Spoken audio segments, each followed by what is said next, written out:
ça va? Alors la dernière fois, on a vu toutes les morphologies du corps, les vêtements qui s'adaptent le mieux à votre corps en fonction de votre silhouette. Mais la morphologie, ça ne s'arrête pas qu'à ça. On parle aussi de la morphologie des visages, la forme des visages. Donc, en quoi ça consiste? Ça va vous aider, un peu comme les vêtements, pour savoir ce qui vous va le mieux, ça va vous aider à savoir quelle coupe de cheveux vous irez le mieux en fonction de votre visage. J'ai une petite démonstration.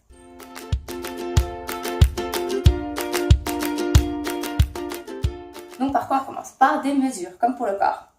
Donc moi je vais faire avec mon maître ruban, ma fille couturière. Hein. En fait, vous pouvez le faire directement sur vous ou prendre une photo que vous avez et diviser, faire des traits sur votre photo. Vous allez faire plusieurs traits, un à partir de votre racine de cheveux, une autre au niveau du haut des sourcils, une autre au niveau des narines ici et une autre le menton, la fente. Ok? Comment on mesure ça? Vous faites d'ici à la hauteur de votre sourcil. Moi, ça m'a donné 6 cm. Après, d'ici jusqu'aux narines, ça m'avait donné 7. Et des narines jusqu'au menton, 6. Vous écrivez ça. Je vais vous montrer mon beau dessin.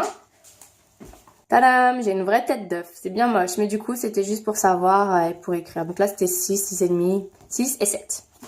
Ok. Donc, qu'est-ce que ça veut dire, ça? Ça veut dire que si vous avez les 3 parties égales, vous avez un visage ovale, c'est-à-dire un visage standard, un peu comme la silhouette X, c'est l'idéal de beauté. Après, bien sûr, vous pouvez avoir plus de mâchoires, plus de joues, bien sûr, mais bon, ça fait partie de ça. Si vous avez cette partie du milieu ou en bas plus longue, cette partie des visages longs. C'est le contraire, la partie du menton est plus fine, est plus petite, et le front large, ça ferait plutôt partie des visages courts, des visages carrés.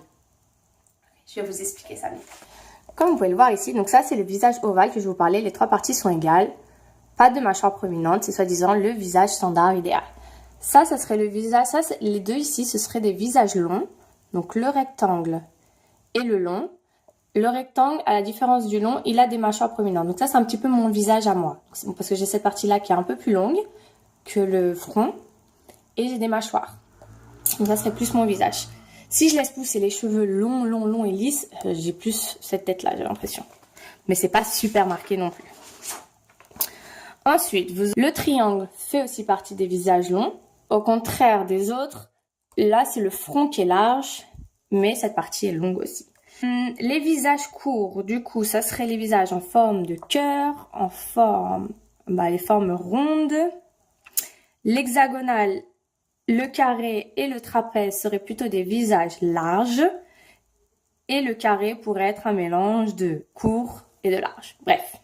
Toutes ces explications pourquoi? Parce que la semaine prochaine et les autres semaines à venir, on va voir chaque visage en particulier et comprendre pour chaque visage quelles sont les meilleures coupes de cheveux et celles à éviter. Après, ça reste quand même subjectif parce que moi, en fonction de mon visage qui est rectangulaire, du coup, la coupe de cheveux que je m'étais faite, que je m'étais coupée bien court, c'était soi-disant pas le meilleur pour moi parce que ça ferait ressortir mes mâchoires. Du coup, court, comme ça, surtout avec une frange. Vous n'avez pas de frange, peut-être que ça a aidé. Normalement, le meilleur pour moi, du coup, c'est ce qui cache un petit peu cette partie-là. Pas trop long, parce que sinon, ça m'amincit énormément le visage, ça me rend encore plus long. Et du coup, tous les carrés longs, fluides, c'est ce qui m'irait le mieux. Après, c'est subjectif, hein. Ce qui vous va le mieux, c'est où vous vous sentez le mieux, ça peut être un état d'esprit, une mode. Mais bon, c'est quand même très utile de savoir ce qui nous va réellement bien. Et c'est ce qu'on va voir du coup dans les semaines à venir. Donc quel va être votre travail? De mesurer votre tête. Donc vous faites comme je vous ai expliqué. Vous essayez de voir combien ça fait et de déterminer quelle partie est la plus longue, quelle partie est la plus courte. Et vous pouvez me laisser un commentaire de quelle team est-ce que vous faites partie. La team, tout est pareil. La team longue, donc c'est-à-dire les parties du bas sont beaucoup plus longues que le front. Ou le contraire, le menton est beaucoup plus petit que le front. Là, ça ferait partie de la team courte. Donc j'attends un commentaire. Moi, je ferai partie de la ligne de la team longue. Légèrement longue parce que j'ai pas non plus une différence de ouf. J'espère que vous allez être de savoir ce qui vous irait le mieux en fonction de votre visage. Donc, on a rendez-vous la semaine prochaine. Laissez-moi un commentaire ce que vous en pensez. Bisous, ciao!